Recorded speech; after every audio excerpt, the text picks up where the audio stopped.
Hello, this is a quick note before we start the episode. When we recorded this, we noticed that it was quite long, so Onur and I decided to split it in two. So, this is for you to know that this episode will be the first part of our discussion, and the next episode will be the second part of the same discussion. So, without further ado, we hope you enjoy it.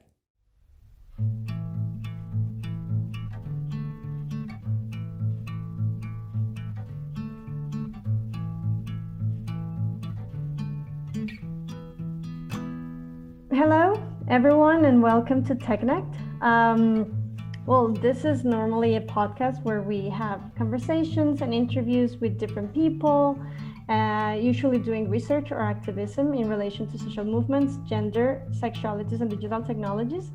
But today, Honor and myself, Nadia, we will have a conversations between ourselves to wrap up this year 2020 that has been so challenging for so many of us. So, Onur, how are you doing these days? Hi, Nadia, and hi, everyone. Well, let's say I'm doing well. Yeah, it's fine. How are you? We are far away from each other now, huh? Yeah. Actually, today I think it's important for everyone to know that Honor and I are in different countries at the moment.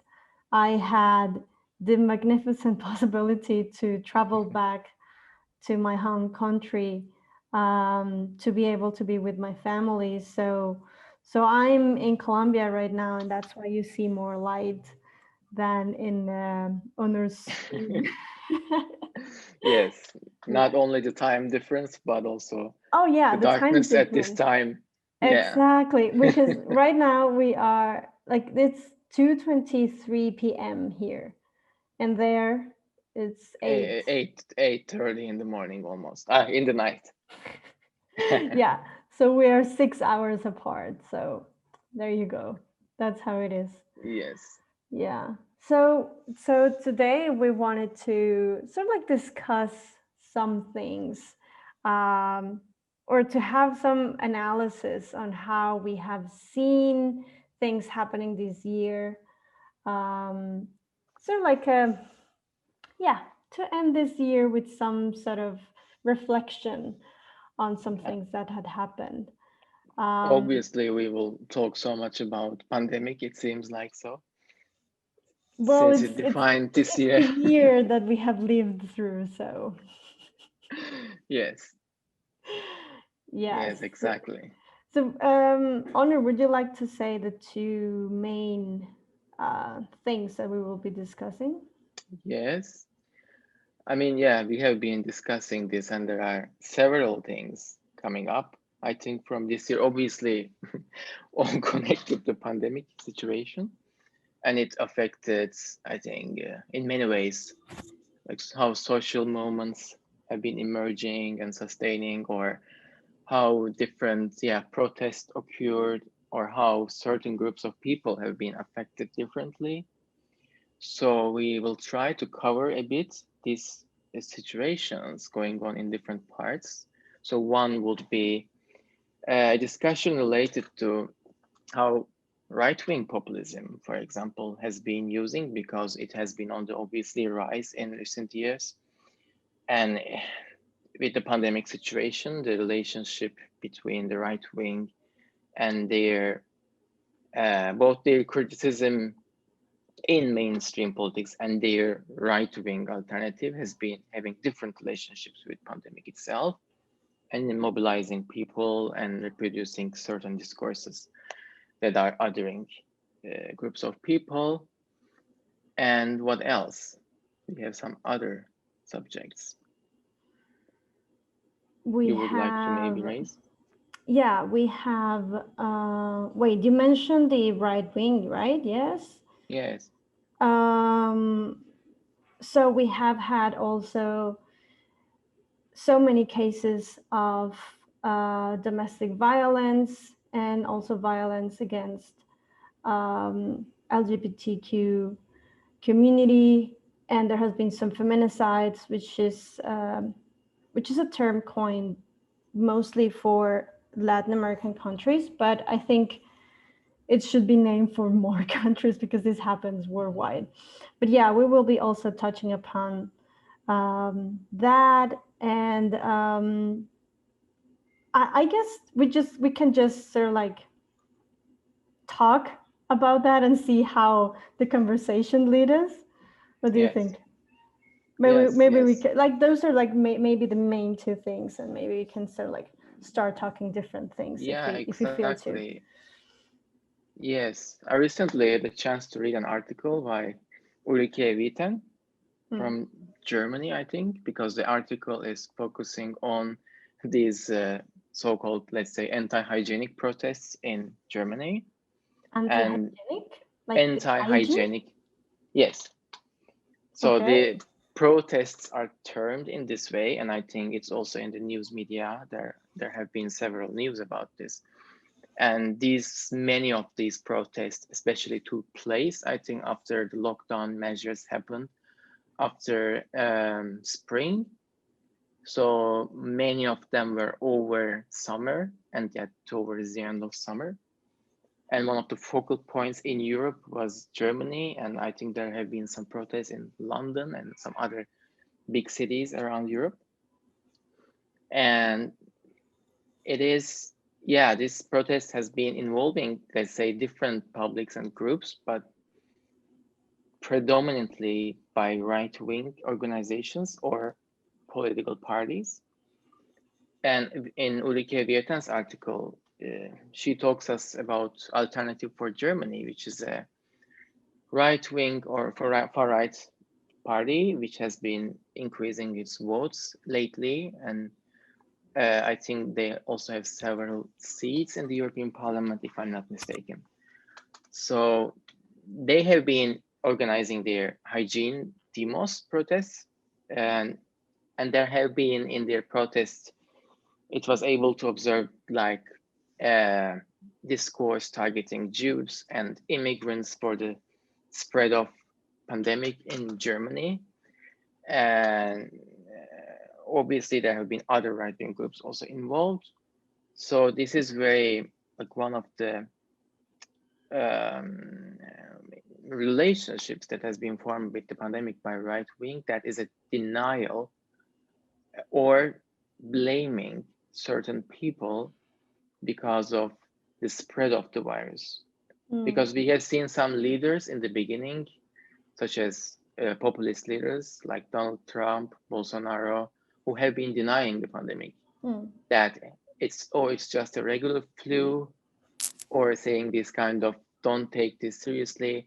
And especially this has been done by right-wing leaders who have been in power. So who had charge, who were taking charge, so who had been responsible in action that should be taken by the government, right? Mm. But in this context, there are, for example, like parties such as Alternative for Germany, then the blaming of the government, but blaming also immigrants and producing xenophobic discourses have been very popular. And we see, yes, obviously increasing right wing in Europe, and this is reflected in the pandemic in this way, which is an interesting connection, I think, that we can maybe talk about.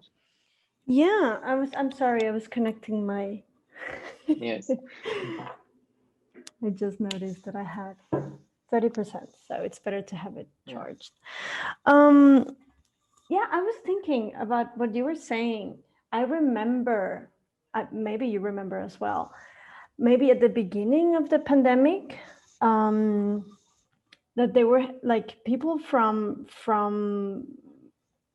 many parts of Asian countries started to have this hate, um, sort of like attacks or like discrimination, right? There were like people from places that are not China, right? Like Japanese people, Korean, Philippines, like people that looked Asian for this side of the world. Um, I remember like reading some of these articles saying how they were being targeted, um, by these attacks. And maybe these are not super related to alt-right, but it definitely sort of like it, maybe it was sort of like a start of these types of attacks, right? Like blaming others of being, you know, yeah, blaming people from other countries, Yeah. even they have like, you know, your neighbor, and maybe your neighbor is Chinese or it's from Japan or something, and they were like, oh, you brought the pandemic, right? It's like they have been here for the whole time. Like, how can that be? Yeah. So, and that was Exactly. maybe sort of like, yeah, the initial part of these types of attacks that you were talking about, because what you were saying is that also there were some immigrant type of attacks, right? And not only, I'm guessing, not only people from Asia. I'm guessing also from, you know, maybe the Middle East, Mhm. or, you know, Latin America, etc. Or, Yes, this is. Mhm. what was the article saying about this? The Or article it was itself. basically just that. Yeah, the article touches upon the protest and um, obviously making this connection between how right wing is Mm, using the pandemic. But what I would like to say here is, from my perspective, mm, is that it's very similar to how, for example, this welfare discourse has been reproduced by right wing and using othering of certain groups in Europe, like in many welfare states. Like this has been called by many right wing parties, such as in Sweden, Denmark, Germany, also, how the welfare discourse is protected against immigrants. So this has been, oh, these people are threat, especially after the refugee crisis. This has been a trend that, oh, these people are against a threat against our welfare. mm, It works in a very similar way when the country, or it's a global crisis, obviously, but also a national crisis, in a way that the pandemic is appears to be there, mm, and then people are starting looking for someone to blame. mm, And for right wing populism, this is a golden opportunity to make the polarization even further within the population, mm, that targets immigrants, that, oh, like this is spreading because, for example, they wouldn't take the measures seriously, they will do this, they will do that. So that is one side of the situation which has been used by right wing, and the other one is these populist leaders who have been denying the pandemic, mm, completely not seeing, and how in that case the reason or science and politics disintegrate from each other is very interesting, because these leaders obviously don't take science seriously and don't take it as a reference point in a time you need science as a very strong determinant of politics, that you need to be beyond that, the beyond this political clash, and listen to science, what mm. science says, and protect people's lives. But their populist agenda have been focusing so much on still on demography politics, which is based on mobilizing certain groups of people that you can attract voters by othering the ones that you cannot have their votes. So this demographic politics is integrated to, I think, the pandemic politics, Mm. But I which think, is obviously, yes, no, sorry, continue. no, it's which is very, I don't know, uh, it is not reasonable anyways. Yeah, I agree. And I was thinking that this is, I mean, we have witnessed that this pandemic situation sort of like stripped the flaws in the system that we lived in, right? And but I was thinking that when you were saying about this part of sort of like this politicians denying science during pandemic, this has been happening since before. So it sort of like got amplified by the pandemic situation, right? Like Trump, since he basically got into power 4 years ago, he said that he did not believe science and science was a myth, and then denying the climate change, the climate crisis now, right? Being in a fight with Greta Thunberg, like this type of Yes, things that so like being happening since before, but with the pandemic situation, people like him saying that science is not a thing, so like put so many people at risk. And now, I mean, it's still now we can see, I think United States is still the top country with most people that has been died yeah, during this pandemic. So that means that denying this type of things, and so like being a head of state and denying science, and sort of like being in a fight up front with this, uh, it was so dangerous that has been killed, yeah, you know thousands of yes, people.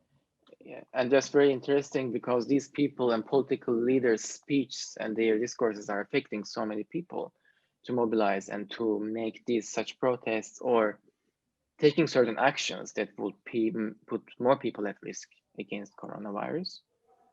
Like we see all the time, obviously, these anti-vaccine groups or other sort of groups that are, against these measures Mm. when a lockdown is necessary, or people who are against face masks is another thing. And we see people, I don't know, like spitting against each other, or wearing, how do you say, masks that are not protective in purpose, Mm-hmm. Mm-hmm. like because it's compulsory, so you have to wear the mask, but then you Yeah. protest it in a way that it is not a protective mask. So Mm-hmm. these kind of actions are taken because also, obviously, it's not only what politicians say, but it is an important part because they are in power and they are being listened, or they are forced to being listened every day on TV or in social media and different platforms. And then speaking of social media here, and another important thing is the role of the social media, because we see social media, yes, as an important facilitator of an alternative, being an alternative to traditional media, which can give obviously be controlled by the governments in certain contexts, or which can be manipulated. But social media is a more freer platform Mm. that you can reach different sources of information and choose which information you want to get, right? Mm. But this positive attribution is also bringing up risks such as spreading certain conspiracy theories. And this has been also longly happening. Obviously, conspiracy theories have always been an important part of social media usage, especially like in platforms like in Twitter and stuff. But I think after Corona, it became even more visible because, yes, this pandemic is very extraordinary. It is obviously, none of us have lived something like this before. It isn't there in this level, let's say, a pandemic threatening like every single person's life in the world.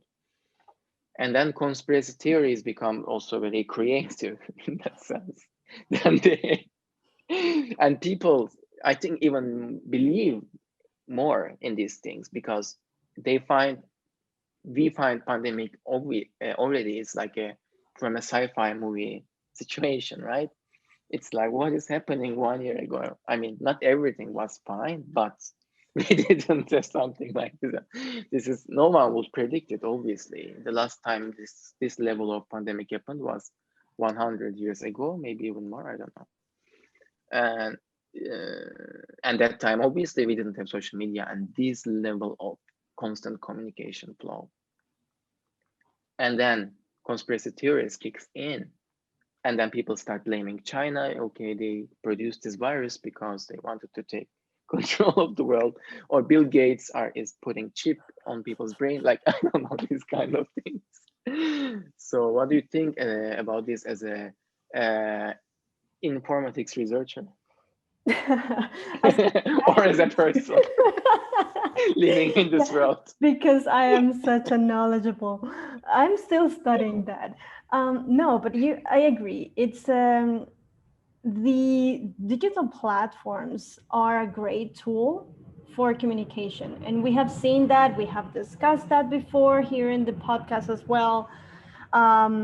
For forming collective actions, social social movements. I mean, so many good things. But with that comes as well what you were saying about the spreading of fake news, and I think that comes. I mean, propaganda has been around since probably. I might be super wrong about this, but Mhm. I think the started of propaganda was when, well, World War II, right, with Hitler. uh, Mhm. I'm maybe before, but I cannot be sure of that. I'm not a historian, so I might be Mhm. super wrong. But so what we see is that propaganda has existed since before, right? Yes. Let's assume that propaganda existed since the 40s.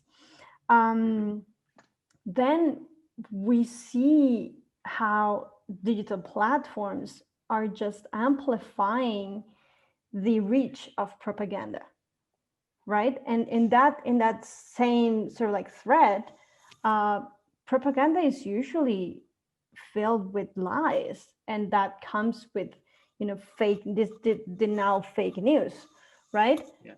Fake news is it's such a term that usually right wing uses to say that the progressive or the left or whatever, they are wrong and they are in the right, and Mhm. then they spread their own things. So yeah, I mean, I think in that sense, just digital platforms has just been sort of like this amplifier of these messages. But now we see sort of like the dangerous reach of something like that, because then something spread as a lie, like for example, do you remember people taking down this 5G antennas, Yeah.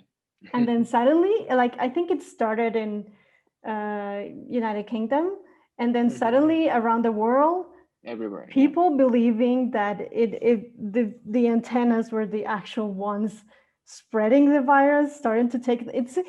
I mean, it sounds silly, but many people believe this, and it's insane how many they believe this. Yeah. Yeah. Yeah. And this shows the power of social media there, Yeah, how it exactly. can mobilize.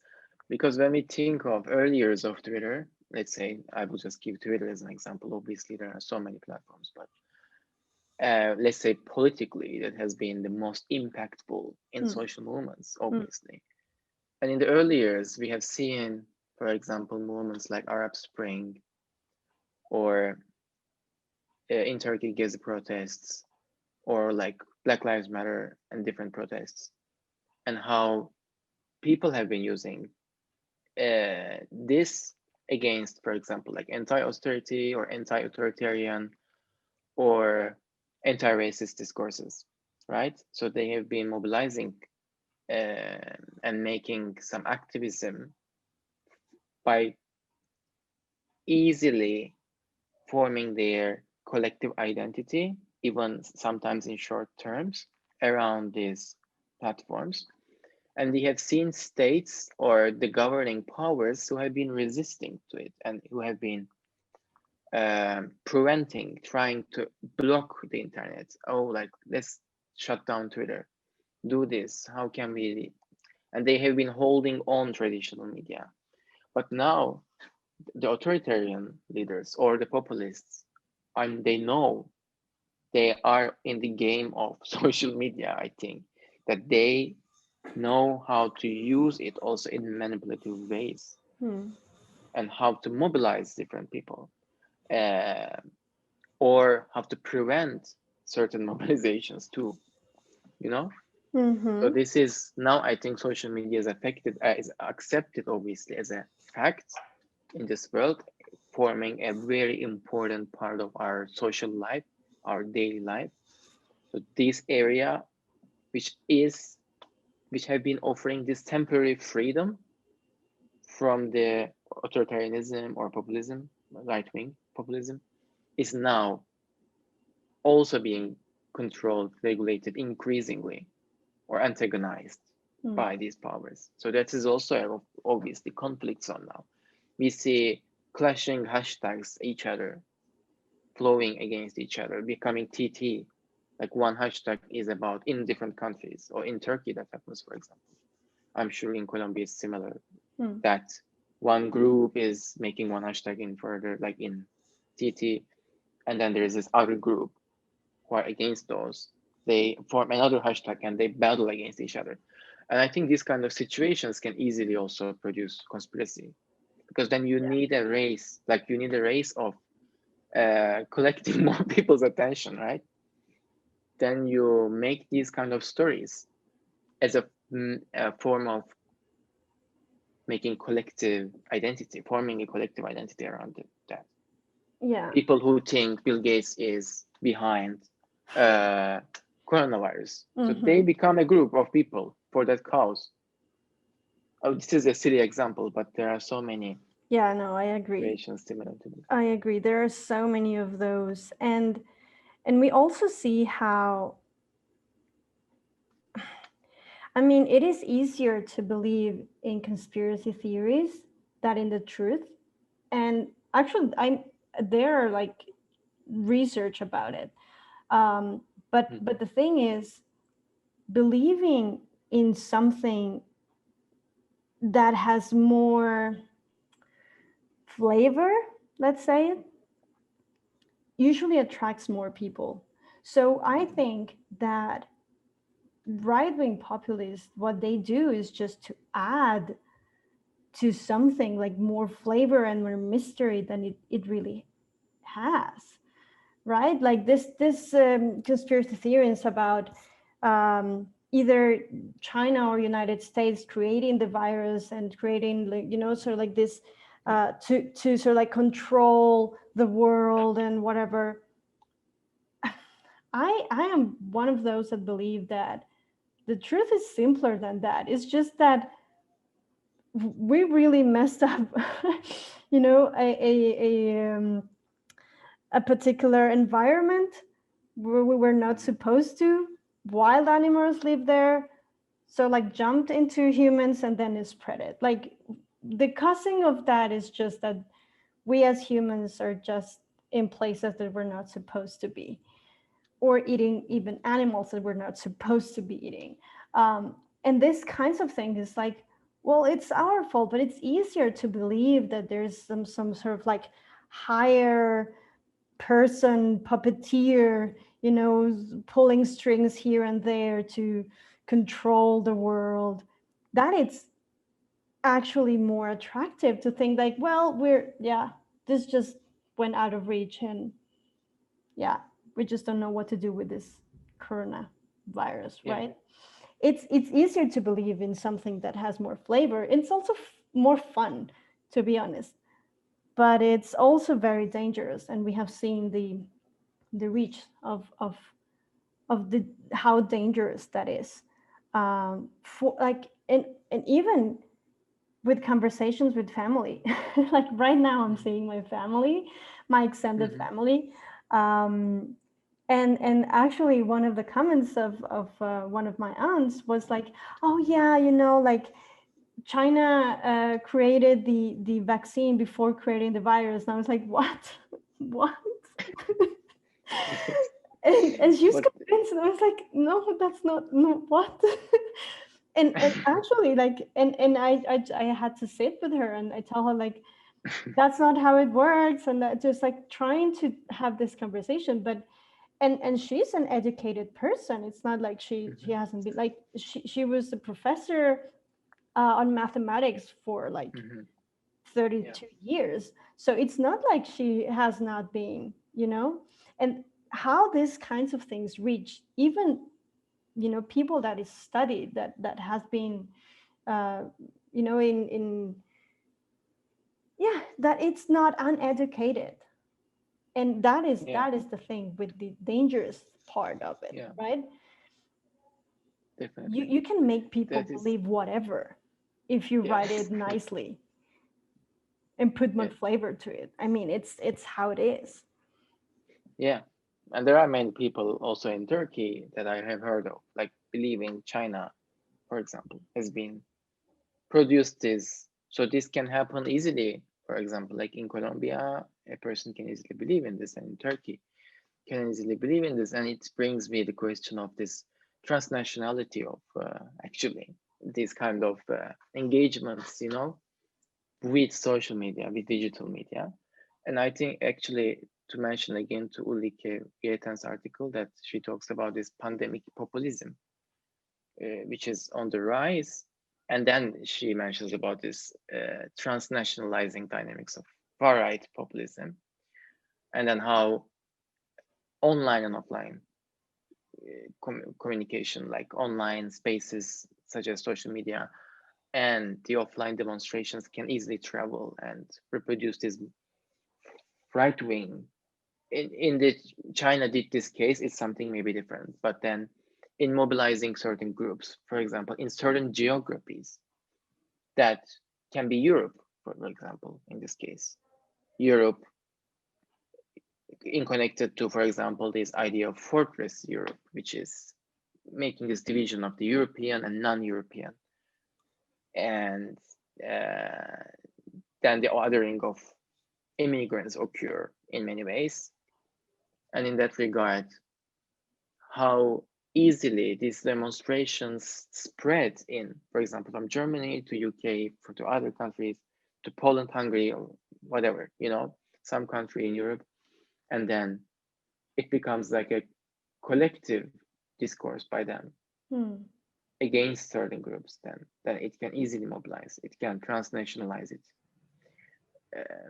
In one sense, it goes beyond borders. This kind of hate speech goes beyond borders. But in one sense, these kind of discourses are also in favor of closing borders, right? Hmm. Let's close the borders because then we don't need people. They will bring the virus to us, or these kind of things. Hmm. Uh, I heard the case of Hungary, for example, Viktor Orban, who is a increasingly authoritarian right-wing populist leader, who has also many problems with the EU, but also immigrants in Hungary. That, for example, his party has been using pandemic to extend um, to declare a state of emergency and close the borders, and using this as an opportunity against refugees, immigrants, different groups.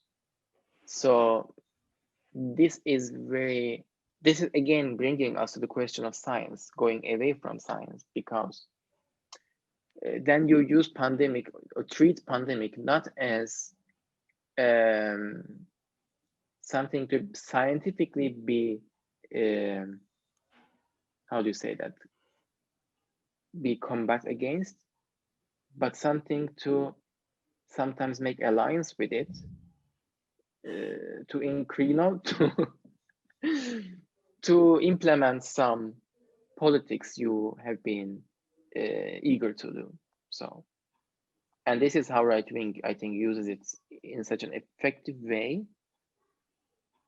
But I think they have been failing so hard because many people were more and more able to see how it is, how right wing populists have been uh, making no sense when you see a real crisis, a big crisis. Then how can they be completely non-responsive or unsuccessful to think or prioritize human life in compared to their political, um, how do you say, their political gains. So this, I think, revealed, and I don't know if Trump's failure can be reduced only to how he treated the pandemic, for example, which is, I think, a very important part of it, because I think he has been obviously terribly failed, and we see the USA being the top country in the case numbers and that toll, and its numbers are still increasing. And that was because of his rivalry with science, obviously. If he had listened, if he had said people use masks earlier or implement some more serious measures from the beginning, maybe the case will be different. We never know, but it will be very likely to be different, right? So I think people see these kind of things, and this is a challenge for also right-wing populism, which they will lose grounds, and they are losing grounds. So I'm hopeful in that sense. Actually, that was going to be my question. If you think that after this pandemic, right-wing populists will sort of like decrease, because so far we have been seeing how right-wing parties has been sort of like raising, during this time. So we saw Trump, we saw the prime minister in United Kingdom,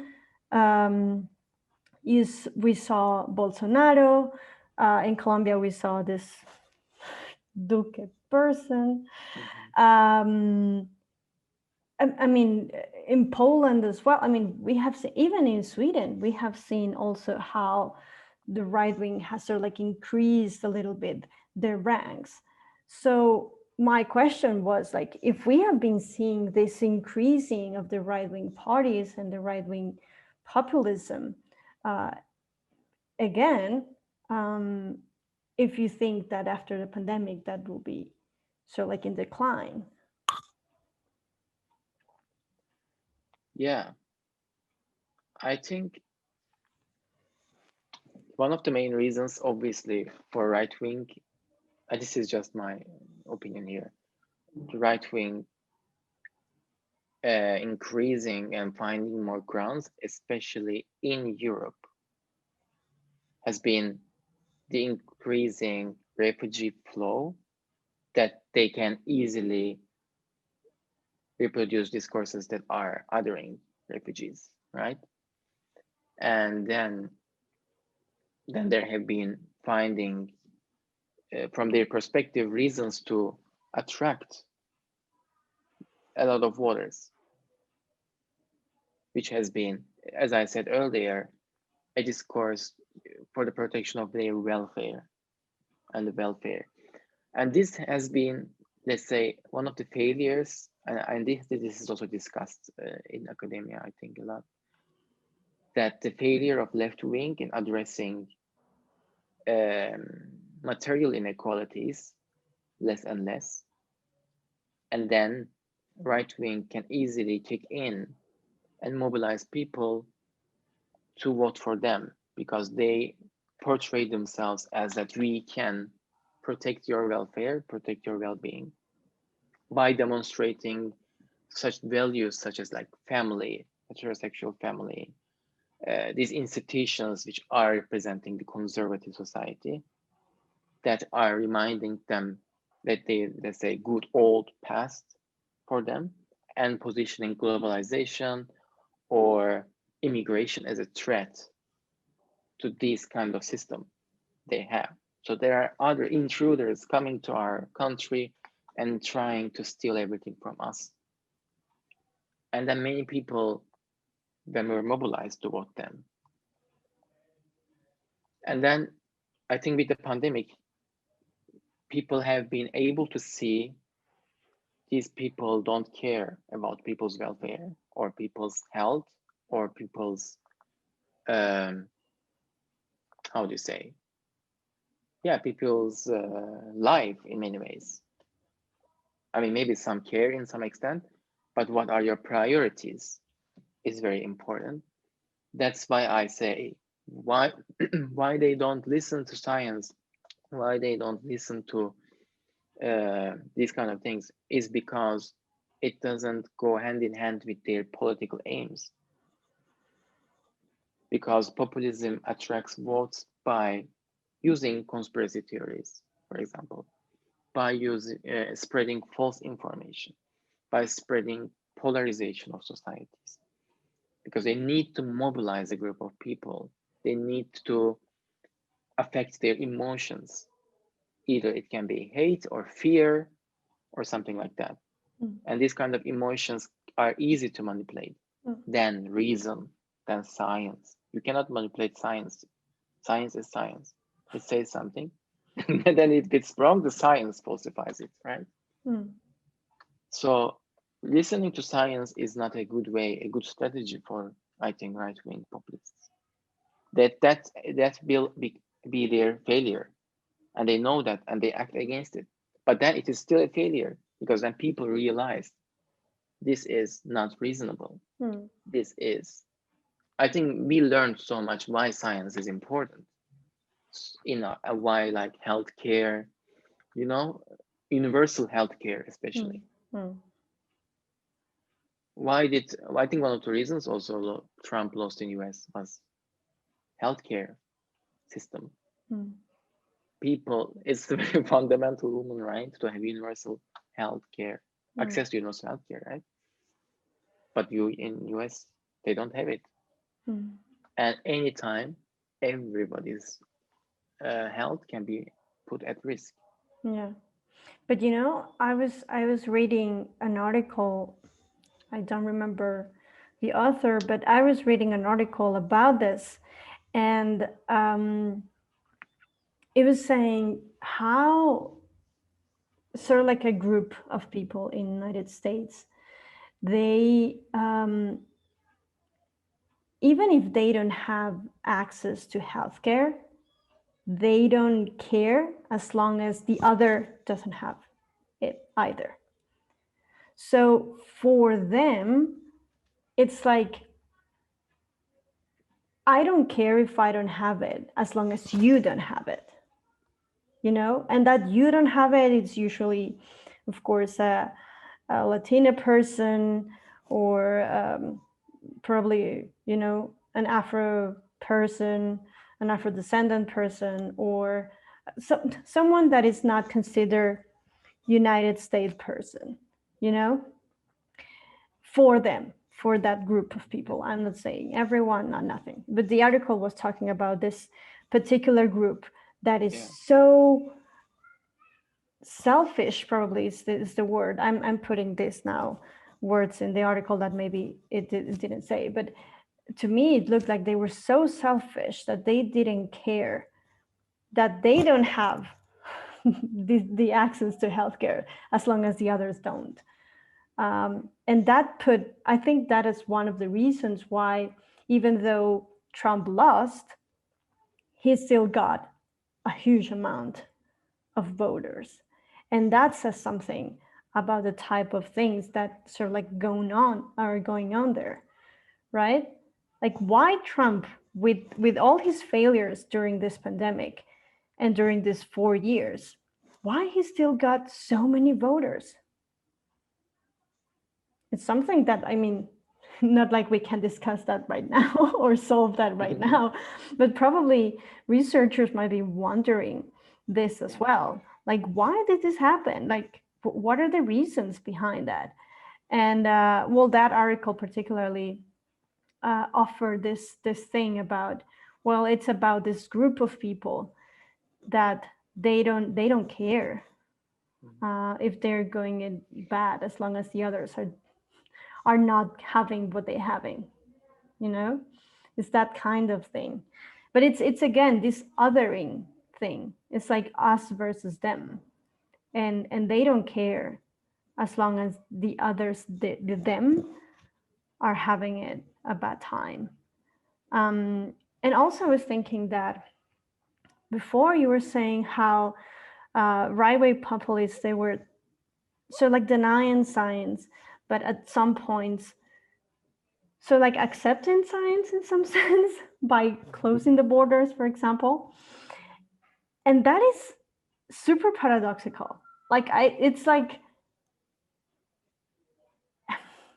I would like to know what is going on in their minds and in the people that follows them, that when they say, well, we don't believe in science, blah blah blah, but there's a pandemic, so we're going to close our borders. It's like, isn't that believing in science? Like, there is really a pandemic, and then people is super convinced about believing one part of science but not believing in other parts of science. Like, when do you put, why not believing in all of it and just picking some parts of it to believe in and not others? That is fascinating, I think. And that is also something that happened during this pandemic that we're still in. It's not like this has been over. but yeah, I mean, these kinds of things with believing some things and some others just don't, right? It's the same with people that are anti-vaxxers. It's like they don't want to vaccinate their kids even though they got vaccinated. It's like, what's your point there? Or I've sometimes there are like this articles sort of like um, having a laugh of some of the comments that some of these people made, and some of them are super funny, saying like, well, why don't you sort of like uh, put a part of the virus inside a person so the immune system so like work about it. It's like, really, that's how what that's how vaccines work? Person, just go read a little bit. So these kinds of things, for example, Yeah. it's so like it's super paradoxical how that happens and keeps happening. And it goes along with whatever populists, right-wing populists, so like want to do with their discourse. It depends on what they want, right? Like, if they want to say that they need to close borders, then they say they have a pandemic and they need to close it. But when they want to sort of like spread something else, then they say like, no, there's no pandemic, so go around freely without masks. These kinds of things, and people still believe it. It's like we're living in this book 1984 by George Orwell. Yeah. It's that kind of things. Yeah, it's like this: the party is saying one thing and people believes it, even though the day before they were saying something else. It's literally like that. It's yeah. Yeah, that's very interesting. You say they believe a part of science, but they don't believe in other parts because of, I think it's simply the electoral, let's say, politics. Like they just need votes. They just need to be in power, and they need to know how to produce and sustain their popularity. And that's a way. Yeah. That's why I also said sometimes pandemic is your ally, sometimes that's your foe. Yeah, So exactly. it's so that is very, how politics works there is very interesting. Even the politics itself can mean something entirely different to one group to another, or which is also, let's say, democracy, for example. Democracy itself, it is, we have been, democracy is a very important term, right? It's very central to human emancipation, equality, human rights. So we need democracy. We need have democracy, and it takes different forms. I don't know. It can be more like liberal democracy, civic, whatever. So it's different approaches, but democracy can mean many different things. And in this time, I actually came across certain examples that how people use democracy also to legitimize their actions in different ways. And one example, I think again in Germany, in one of these hygienic protests, uh, the BBC speaks to a woman and she says, one of the protesters, and she says, I will just read this. Our demand is to go back to democracy, away with these laws that have been imposed on us, away with the masks that makes us slaves. So from this woman's perspective as a protester, she is denying the mask and seeing as a making a thing making her slave, let's say, and these kind of restrictions as a threat to democracy. So this is my right, I am human rights, and pandemic is a threat against my democracy and my democratic rights, which is a, I think, very individualistic perspective in many ways to focus on to approach democracy.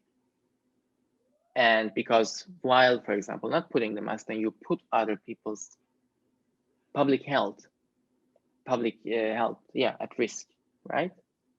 So this is one individualistic view. And then on the other hand, there's another case in from Brazil.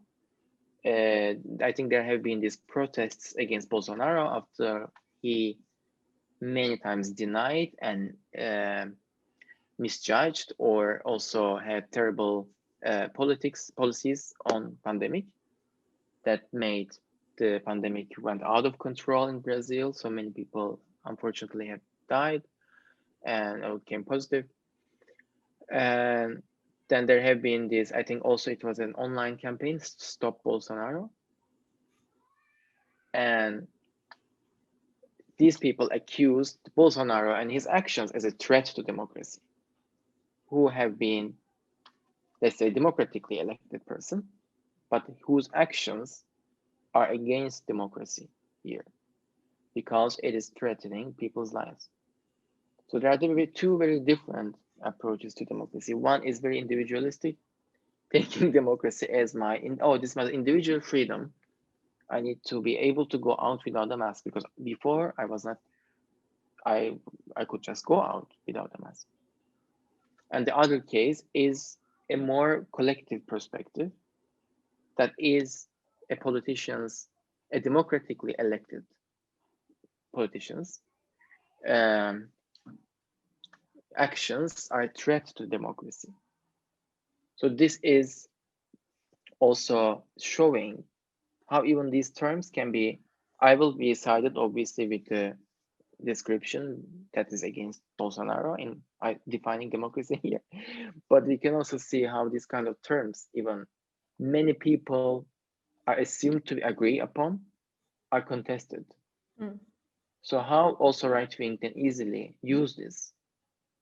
For example, they can even claim we are defending democracy. Mm. So this is, I think that is in that way it's easier to make people believe in certain things. Yeah, I agree. Um, so I think we can maybe move to our next sort of like topic. Yeah, yeah. But this So discussion, sorry, just to yeah. move to that before moving to that, Mm. um, Matthias Quent has this article, Losers in the Crisis, Europe's Radical Right Wing in the COVID-19 Pandemic. So this European approach is discussed by him, I think in a very nice way, that he also, he thinks radical right is in a failure in pandemic times.